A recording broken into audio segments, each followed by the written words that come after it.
Governor, thanks so much for taking the time to sit down with us.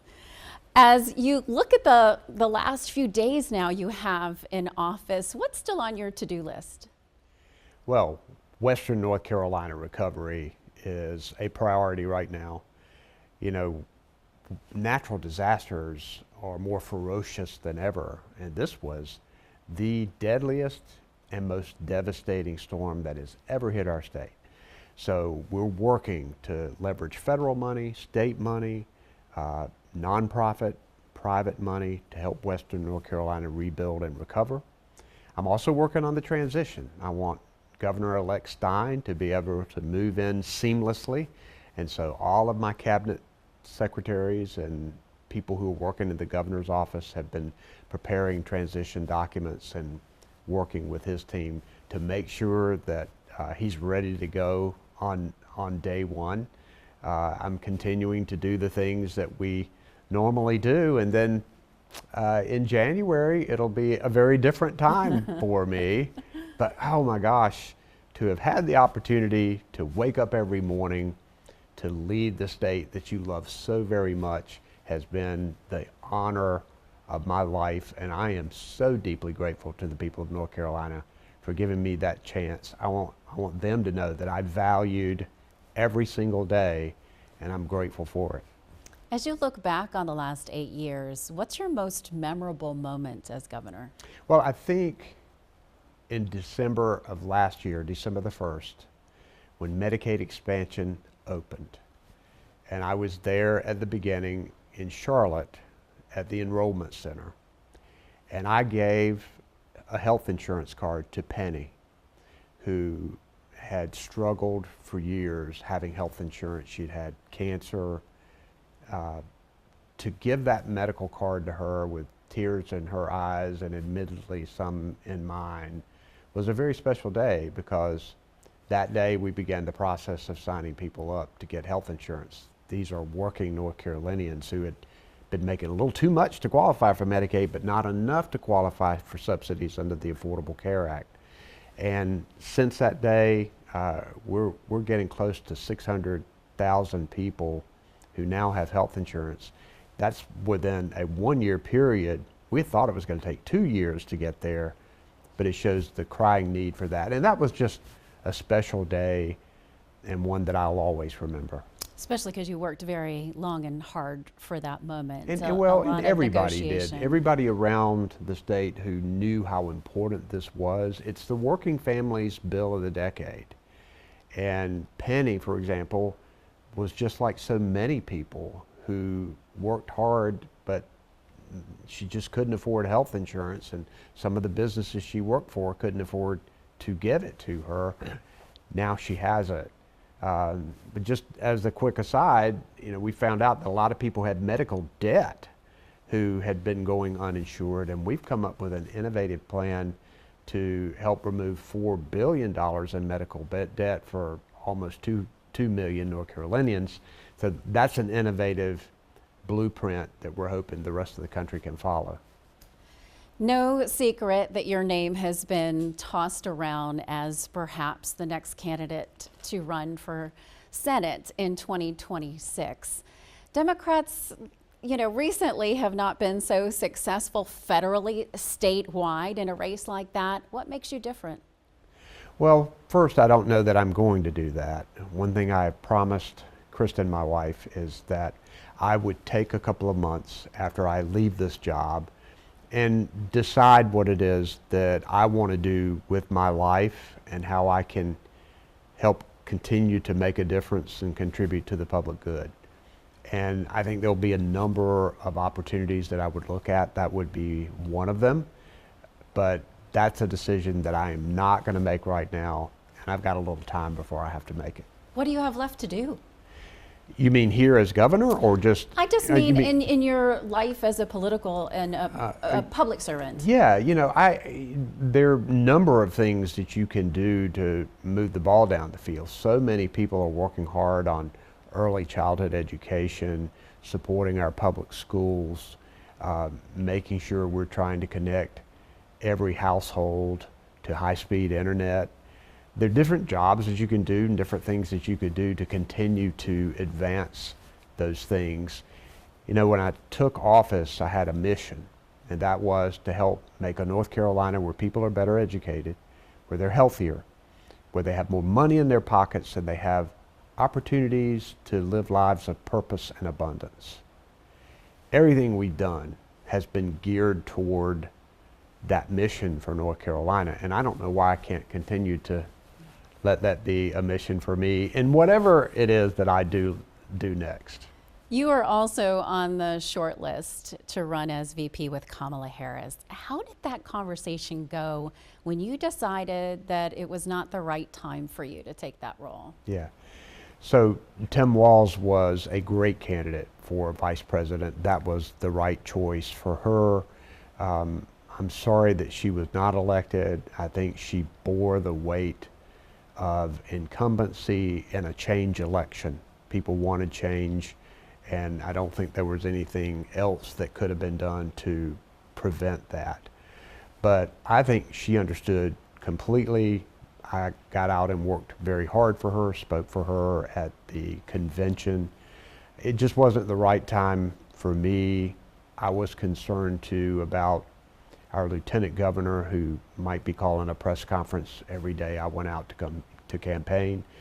And you know, in retrospect, when this storm hit North Carolina 3 weeks out from the election, that would have been very difficult for me. As governor, I needed to give my full attention to Western North Carolina. I'm glad I was able to do that. Let's talk about the transition. You talked a little bit about Josh Stein. What is your advice for him as he now takes over? Well, he really doesn't need my advice because he's going to be a great governor. He and I have known each other for 20 years. We've worked together. He's going to continue a lot of the progress that we've made, but he's also going to blaze his own trail. I think the first piece of advice is to never, ever give up. If something's important, continue to be persistent. That's what we did with Medicaid expansion. I think, too, I spent 4 years with Donald Trump as president, with me as governor. He's going to be faced with that. You have to work with him when you can, stand up to him when you have to. I think as we try to get funding for Western North Carolina, he's definitely going to have to work with the Trump administration, as I did when disasters hit North Carolina. But also, I think Donald Trump will do some things to try to take people's freedoms away, and he'll have to stand up to that. Also, try to find consensus with people when you can. You know, the battles that I've had with the General Assembly have been covered very well. What it's less paid attention to how we've worked together to create jobs for North Carolina and working hand in glove, how we passed this Medicaid expansion together. The same legislative leaders who sued me on day one to try to stop me from expanding Medicaid came over later after we passed Medicaid expansion to be with us to sign the bill that we asked them to pass. So we worked together to do that. We passed clean energy legislation that's going to get us to carbon zero in our power sector by 2050. We worked to support our community colleges. So there'll be areas of consensus that he can find. I think people expect us to try to do that.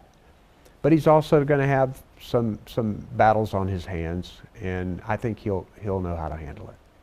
I find it interesting that you are talking about some of the positives in your relationship, especially with the Republicans in the General Assembly, as right now they're considering an override of one of your vetoes. Yeah. But you still look at the positives in those relationships. Well, you have to try and find the positives, and you have to try to work with them when you can and stand up to them when you have to, just like with the President Trump. And you know, it's too bad that they did not put relief for Western North Carolina in this legislation and decided that they wanted to grab more power for themselves in violation of the North Carolina Constitution. That's not doing what you need to do in representing the people. So, you know, this next year, the new governor will have broken the supermajority in the House. it'll be by one vote, but he can use that position to try and make sure that he leverages some positive things for people and tries to stop the bad things. We're in the holiday time. Do you have any family traditions that Oh, yeah. you're excited about continuing this year? Well, always get with the family. We get around the tree. We get together on Christmas Day and have the very same breakfast that they want Kristen to make. All the daughters demand this, and the very same dinner that evening, and we just try to spend the day together. It's very special, a lot of fun. My family's pretty small because both of my parents were only children, so I had no aunts, uncles, or first cousins, and then it's essentially my nuclear family, my wife and 3 daughters. My brother is my only sibling, and he has a wife and 1 daughter. So it's not a very big family, but it's solid and strong. I have a solid and strong. small family Yeah. too, so I understand that. Yeah. All right, totally off topic here, but you're a UNC guy. Bill Belichick? You know what? That gets the Tar Heels on Sports Center every other night. Sure does. Is going to put them in the national conversation. You know, I don't know what the terms of the contract are and all of that, but it'll have people talking about Carolina football. And usually when you talk about sports, you're talking about Carolina basketball or Carolina women's soccer or Carolina women's field hockey. But Carolina football hasn't gotten the attention lately. So it'll be interesting to see how this works out, if it in fact does, because I don't know for sure yet as we sit here and talk right now. Says a lot about how the college atmosphere sure. has changed when it comes to student athletes. No question. You have the NIL, you have the transfer portal. You know, it's concerning in a way. It's things that had to happen because the constitutionality. It's really wasn't fair for everybody to be making the money off of these students when it was their talent and abilities and their name, image, and likeness that helped to draw the money. So it's fair that they get a part of it. But it's probably going to hurt some of the other sports. And you know, I want to see our universities continue to offer sports, as many of them as they can, because I think that they really help students learn about working together, learn about life. I've participated in sports and been a sports fan all my life, and I think that they're really important to society. Agreed, 100%. Yeah. I've been the same way. As you leave office now, what is your final message to the people of North Carolina? Keep going strong. We are the 3rd fastest growing state in the country. We are the best state in the greatest country in the world, and we should be thankful for that every single day. Governor, thank you for your time and your service. Thank you, Debra. Thank you.